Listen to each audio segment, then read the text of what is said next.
The latest coming in from Kerala. As the criticism over the movie Kerala Story 2 continues, survivors continue to come forward with emotional accounts of their experiences. They are narrating their ordeal, and that, according to the filmmaker, forms the reason behind this particular film, the Kerala Story 2.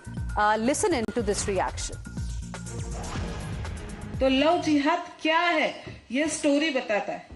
Kerala story 2, Kerala story 1 ये सब बता रहा है कि love जिहाद क्या है। तो माता पिता को मेरी विनती है कि अपने बच्चों को बच्चियों को गलत ना समझे, क्योंकि ताली एक हाथ से नहीं बज रही है। जो हो रहा है वो सच है, इसीलिए ये सब आए कि हाँ, ये जो केरला स्टोरी है वो सच में रियलिटी है, कोई स्टोरी नहीं है।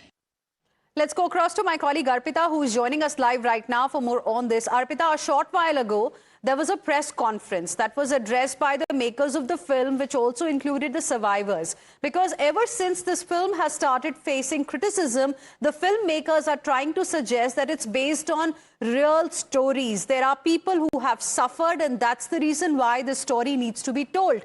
Can you tell us a little bit about the kind of stories that the survivors shared during this press conference?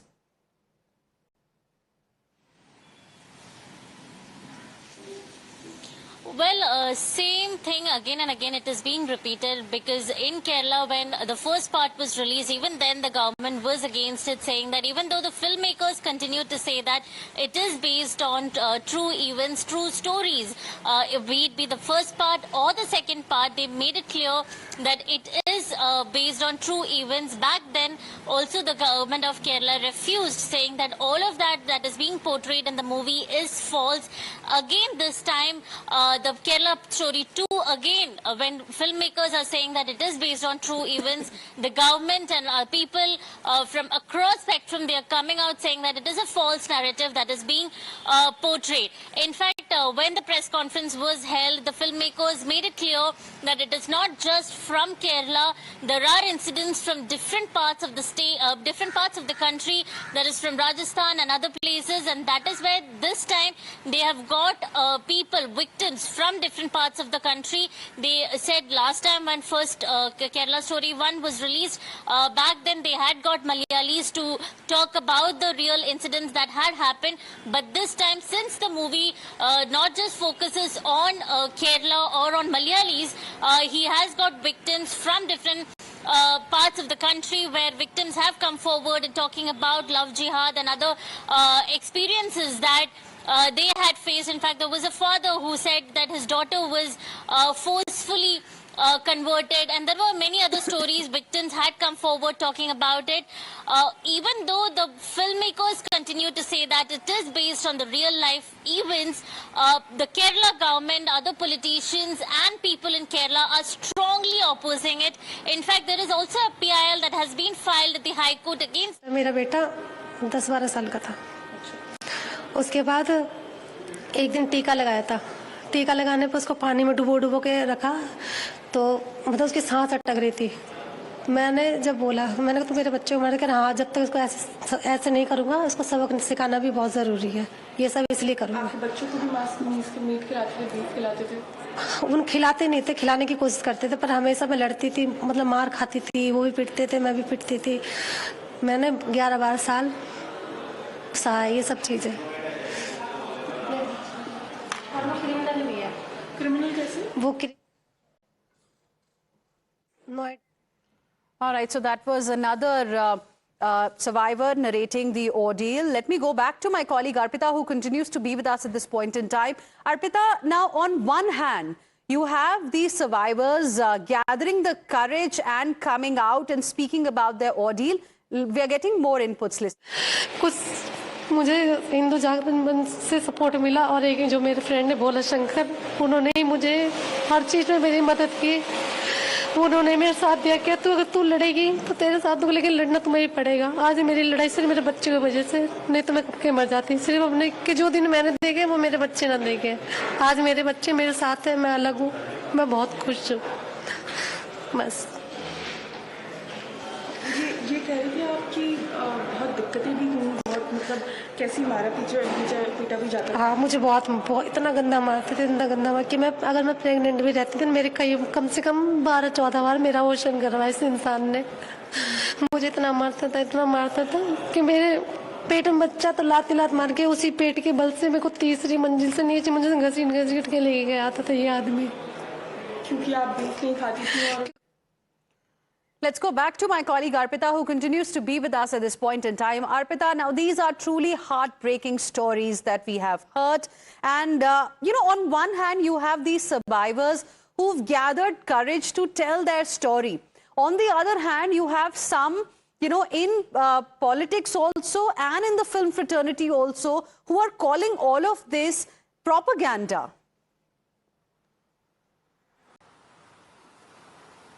Well, yes, Hina, the state government, in fact, the Chief Minister Pinarayi Vijayan has clearly said that it is a propaganda-based movie.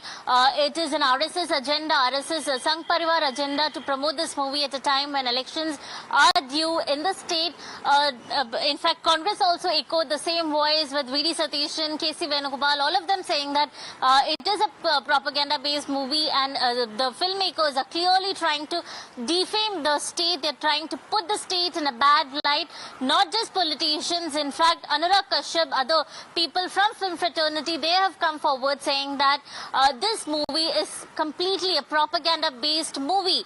To which filmmakers, again and again, filmmaker of this movie, Kerala Story 2, again and again, they are coming forward and clarifying that it is not a propaganda-based movie. It is completely based on true events, and that was the whole purpose of the press conference too that was held some time back, where the filmmakers chose to bring forward the survivors and made all of us hear the first-hand experience of the survivors.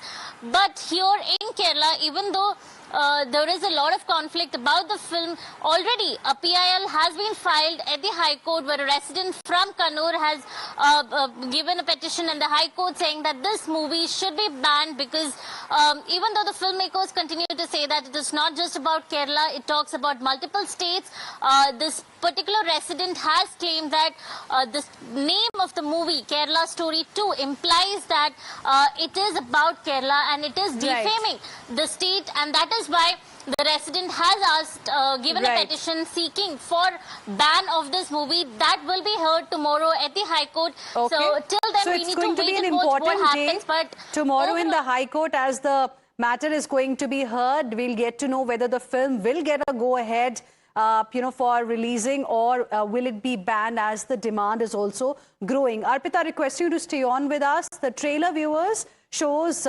instances not just from Kerala but across the country, but there is one scene that shows beef being force-fed, and that particular scene, in fact, has created a big controversy. Filmmaker Anurag Kashyap has slammed the movie as mere propaganda, claiming that in this country, no one can really force someone to even eat khichdi like this, leave alone beef. Listen in. Okay, we'll get you that reaction from Anurag Kashyap in just a bit, but we have Rahul Ishwar, who is an activist, joining us on the broadcast as well. Rahul Ishwar, thank you for speaking with us here on Times Now. Your reaction to all the criticism that Kerala Story Part 2 is facing? Ma'am, 2 points. One, it's a very sensitive balance. Let's be honest about it. There may be one of fewer incident that has really happened. For example, regarding Kerala Story 1, 2, it was the story of 3 young girls. That is true, but that has been exaggerated to 32,000 girls, which went on demeaning an entire state. Similarly, in this case, there has been one report in Madhya Pradesh regarding beef eating, or regarding forced beef eating, but showing it as and demonizing a state, and especially using the name Kerala, can provoke counter-reaction. And I heard that particular victim girl was crying a lot. My heart goes out to her. We reach out to her. Unfortunate. We should definitely respect her pain. But it's a sensitive balance when real life stories are taken. A lot of emotions are there. People should understand both sides of the story. We should not demonize an entire state or a community in that matter, but the pains of victims should be heard too. So it's a very sensitive and tricky balance. That's the reason why even courts, when they heard the Kerala Story 1 or Kerala Story debate, courts were very sensitive. They allowed the freedom of expression and the pain of the victims to go on air. At the same point of time, they said some of the claims should be erased because 32,000 is such an exaggerated number. I hope one person who is a Hindu himself who went against Kerala Story in Kerala High Court, such kind of a balance is needed. See, it's neither a zero-sum game. It's a very sensitive middle ground that we have to take because these people have suffered in their life. At the same point of time, because of a far and few incident or a micro minority suffering such thing, an entire community, because Kerala is having nearly 1 million Muslim community members. Thank you very much, Rahul Ishwar. Appreciate you speaking with us here on Times Now, sharing with us your perspective. P. Santosh Kumar, CPI MP, also joining us on the broadcast. Thank you for speaking with us here on Times Now. What do you make of the criticism around the film Kerala Story Part 2? The filmmakers are defending the subject as well as intent by saying that these are real stories. Who told you these are real stories? In fact, this has no connection with Kerala. It is another attempt to define, tarnish the image of Kerala. And we are a different kind of society, which is known for its communal harmony and other related things. For example, we have 52% of Hindus and the 25% of Muslims and around 20%, anyway, 18% of Muslims. So it's a unique Indian state where there is no communal tension. And it's a classical example of a society where people are highly religious, but at the same time keeping communal harmony. And this Sudipto Singh has acted as a stupid son. I'm sorry to say. It has nothing to do with Kerala. And the whole Kerala is against this movie. There may be certain elements who try to protect these things. And we deplore this movie. It has nothing to do with Kerala. I'm sorry to say.